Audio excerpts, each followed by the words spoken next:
Are you wasting time when you practice golf? In this video, we're going to talk about that and how to practice more efficiently so you can improve faster. Hi, I'm Eric with Pursuit for Par Golf. Most people that are serious about getting better at golf will spend a lot of time on the range practicing things.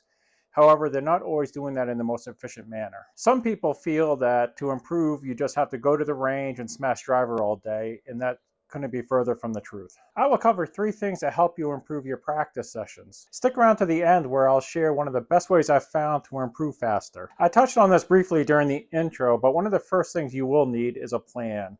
You want to know what you want to work on, something specific based on your weaknesses or what you've learned from a lesson, etc. For me, having a plan when I go to the range keeps me from getting sidetracked. I already know what I want to work on and can focus on that. The plan can be as simple or as detailed as you'd like it to be, though. For example, one of my practice plans for a day may say I want to work on a specific drill and also work on my putting. What I want to avoid is just going to the range and winging it. That way I know I'm working on the things that I need to be working on. The 2 main types of practice are block and random practice. Block practice is when we repeat the same thing over and over again. This works great for drills or if there's a specific shot you're trying to work on. For example, I'll use block practice when I'm working on a drill that deals with my weight shift. Another time I've used block practice would be if I'm out there and I'm trying to hit a low shot with my irons. I just keep practicing that punch shot over and over again. Random practice is pretty much what it sounds like. It's random, where you're more replicating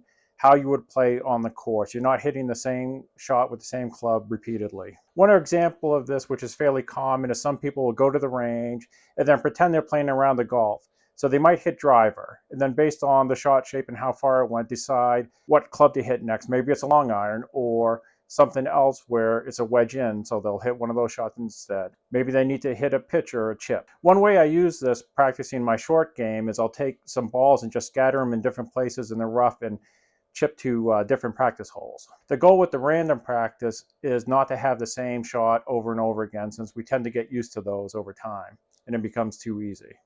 Definitely like and subscribe if you found this useful. How we practice is also critical to the overall process. You'll want to break down your practice session into timed increments.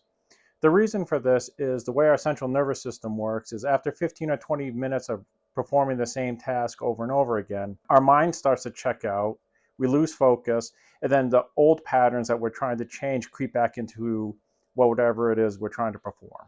For example, I'll work on something for 20 minutes setting a timer on my phone. When it goes off, I'll take a break by sitting in the golf cart and just surfing the internet on my phone or watching videos, etc.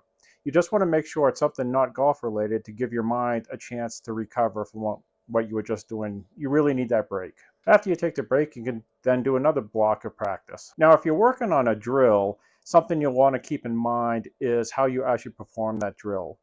The recommendation I've seen, and I got this from Monty Scheinblum, if you're not familiar with him, he's a former long drive champion and one of the top-rated teachers in the country. His recommendation is to perform the drill 3 to 5 times and then make 10 swings trying to replicate the feel, but you're not performing the drill nonstop. So for me, when I do this, typically I can do 3 sets of a drill within a 20-minute practice block. I'll hit 3 balls using the drill, then I'll hit another 10 balls, then I'll do the drill again for 3, 10, etc. Keep in mind when we're performing a drill, we're trying to change our motor patterns. So it's recommended that you actually use an iron and swing slow at first until you get used to it.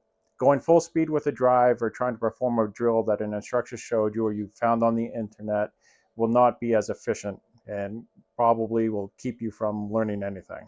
I mentioned at the start of the video that I would share one of the best ways I've learned for how to hit certain shots. Actually, it's playing on the course. Playing a practice round where you're not posting the score is a great way to be able to work on things. For example, sometimes when I'm by myself, I might play the front 9 from the forward tees, but only hit irons. I'm not allowed to use a wood, driver, or a hybrid. What I found doing that is I got much better with irons off the tee, but also my pitch shots started to improve because I kept hitting them over and over again. There's all kinds of different ways you can practice on the course. It could be as simple as playing 2 balls and picking the best, playing the worst, it doesn't matter. The advantage of being on the course, however, is that you're actually in lifelike conditions versus the range. Some of you only get to hit off mats. and not grass that often. In most ranges, you have a fairly level lie. This way, you're actually dealing with various course conditions. So it's a great way to actually practice the way you play. I hope you found this helpful. Have a great day.